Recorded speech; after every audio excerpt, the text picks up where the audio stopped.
Thank you, Mr. Chairman. To our witnesses, thank you for being here today. Thank you for your service to your communities.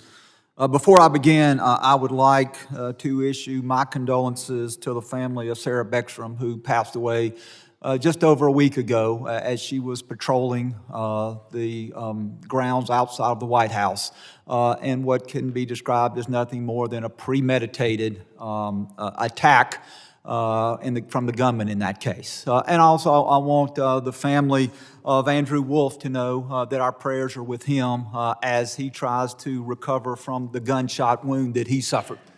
I think that highlights the reason that we're here today.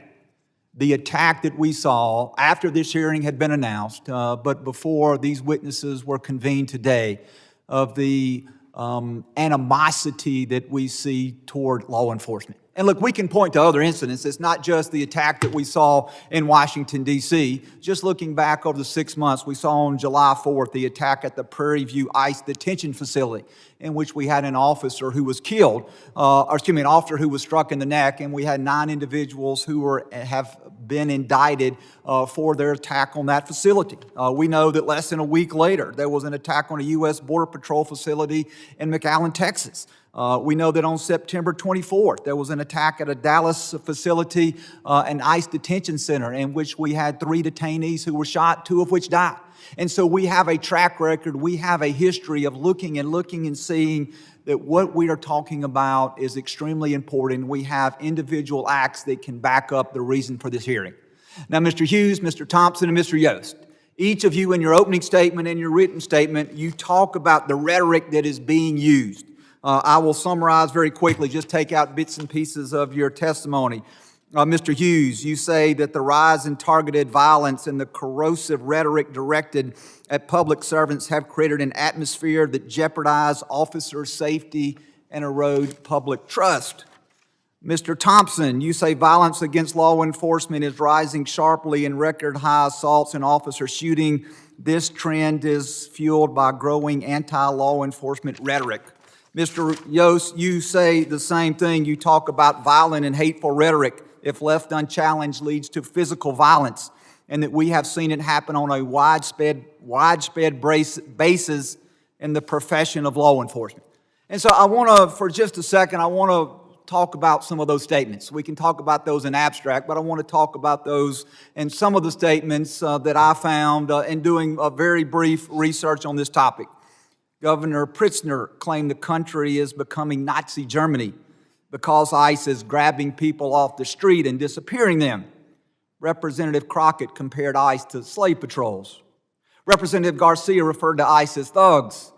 Representative Ramirez attacked ICE as a terror force and later referred to ICE as a terrorist organization. Representative Jayapal called ICE agents deranged and said it is inspiring to obstruct immigration enforcement. Governor Walz smeared ICE agents as modern-day Gestapo. Chicago Mayor Johnson accused secret police of terrorizing our community. Representative Lynch referred to ICE agents as the Gestapo and nondescript thugs. And Representative Frost compared ICE operations to some of the worst horrors and crimes against humanity in history. And so to you, Mr. Hughes, Mr. Thompson, and Mr. Yost, are these the statements that you are referring to? And do these statements, in fact, place law enforcement officers' lives in jeopardy? Do you believe that they place lives in jeopardy? Mr. Hughes? Yes or no? My time is short. Mr. Chairman, all statements that are anti-rhetoric against police officers place officers in safety. Mr. Thompson? They are. And Mr. Yost? Absolutely, these and more, and I will say that you don't get to throw fuel on a fire and curse the very flames that you create. Thank you. And then, Mr. Hodges, I also read your statement, and there's a statement that you made, the next to last paragraph of your statement. It says, the fact of the matter is that right now in the United States of America, there is a secret police force abducting people on the color of their skin and sending many of them via state-sponsored human trafficking to extraterritorial concentration camps. Mr. Hodges, I will tell you that that is a statement that I find extremely troubling and then I could not disagree with more. And with that, Mr. Speaker, I'm out of time, and I yield back. Gentleman yields back. Now recognize the gentleman from California, Mr. Correa.